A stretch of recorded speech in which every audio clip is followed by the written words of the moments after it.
This is the light mount keyboard from Be Quiet. The one I have here is the silent linear. There's also the silent tactile version as well. And as you can see here, when you're looking at lighting, there's like in the front here, there's a huge light bar here, and then individual key lighting as well.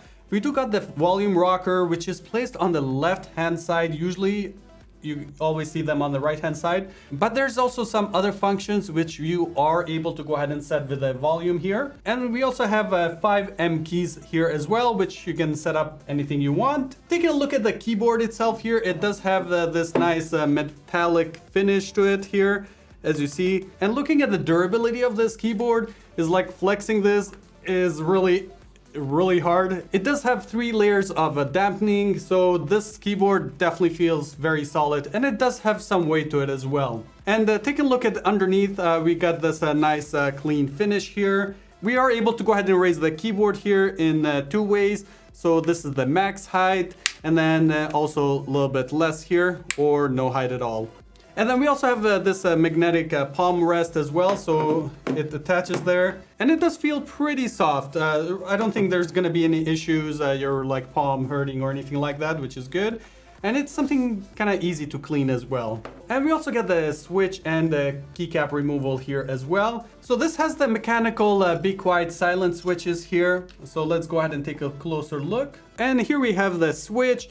And usually to register a key, it needs to be pressed roughly like this much here. So just keep that in mind. And looking at the bottom here, we can see the like in the individual RGB as well. And it does have this little window, so it lets the light pass through as well, as you can see here. So that way all the keys are like evenly lit here. And taking a look at the lighting here at the top, we can see one long strip of light here. And it's not like you're able to pinpoint the individual LEDs. With this, it looks just like one straight line, which is nice. Usually, even with Be Quiet fans, they do a really good job on that. You're not able like to pinpoint like individual LEDs. So one thing Be Quiet has done that I haven't seen on any other keyboards is the way you're able to run the application here. So you're able to go ahead and download it for your Windows, just like your regular other keyboards. But then you're also able to go ahead and run the software straight from the website here. So if I click start the IO Center web, so right now it's just gonna go ahead and connect to the keyboard. If for any reason it doesn't find the keyboard, just go under Find Device and just make sure it's paired here. One issue I did find here is Windows 11 has its own like RGB controller and all that. You will need to go ahead and just turn off the dynamic lighting here because it will take control. So it will control, you can go ahead and do that if you really wanted to, but if you want to go ahead and use the software, so just make sure to turn that off because any change you make here for the lighting, it's not going to take effect. So looking at the lighting here, we are able to go ahead and set up the brightness. So let's just go ahead and set it to the max here. So static colors, you're able to go ahead and choose anything you want, and everything is pretty responsive. And then we have a color wave. And all the lighting here looks pretty good. And then we got a few more effects here as well. And there's so many other options here, like under the settings, you can see like dual color, gradient. So you're able to pretty much do any color you want for this keyboard. The other thing which I wanted to show you is this does have some lighting underneath as well. So it's gonna like illuminate your table as well, which is gonna look nice actually. Next, jumping to the key bindings, here we are able like to pretty much modify any key we want to, but we do have the M keys here. I'm able to set any functions that I want here, from media to open a folder, open a browser, like any Windows shortcuts, and also macro keys as well, straight from here. And also we have the FN option, so if you want to go ahead and hold the FN and set up shortcuts that way as well. Looking at the volume knob, also the mute and unmute button here, we are able to go ahead and set up some functions here. So some key bindings for this, so you can do the remap.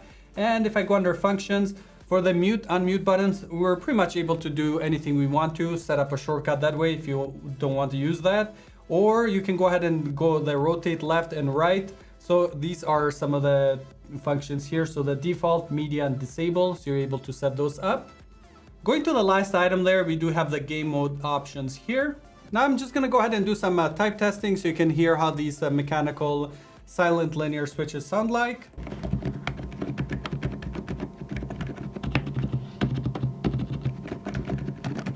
So this is me like kind of pressing them hard here. But if I'm just typing normally,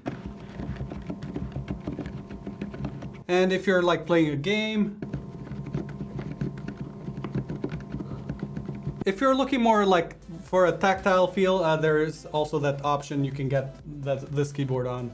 One thing that really stands out on this keyboard is definitely the RGB lighting here. And then you got the volume knob on the left-hand side. Usually most keyboards do have them on the right-hand side. One thing I did notice with this keyboard is the letters and how they look like. Looking at the actual letters here in the middle, the font looks good. But when you're getting to the wording like Enter, Shift, the Windows, Alt, these, I think if they were a little bit smaller font, I think it would have been better. Because I just feel they're like the font size on these are a little bit too big.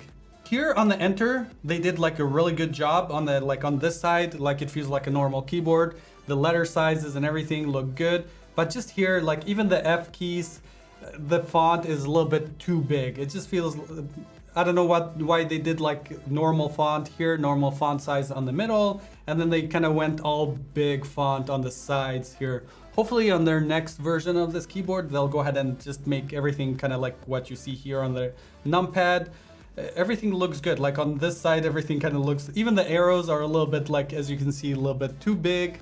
Really hope you enjoyed watching this video. If you have any questions about this keyboard or if there's anything that I missed testing on this keyboard, go ahead and leave a comment below. I'll be more than happy to do that. Thanks for watching and I'll see you on the next video.